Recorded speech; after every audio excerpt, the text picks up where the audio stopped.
इस वक्त लाहौर में बरसात हो रही है, आप देख सकते हैं किस कदर खूबसूरत नज़ारा है। मैं कुछ ज़रूरी काम से यहाँ पर आना मेरा हुआ, तो ये मौसम का यहाँ पर इत्तेफाक है कि मौसम भी देखने को मिला। तो आप ये देख सकते हैं किस कदर खूबसूरत मंजर है। वैसे नीचे तो कचरा ही कचरा है बट ऊपर कुछ ग्रीनरी है। सो जो दोस्त इस वक्त देख रहे हैं मैं उनको दिखाना चाहता हूँ। तो देख सकते हैं इस वक्त बरसात बड़े ज़ोर से हो रही है लाहौर में। और ये इस वक्त आ रहा है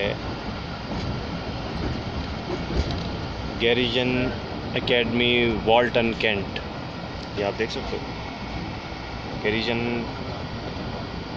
एकेडमी है ये।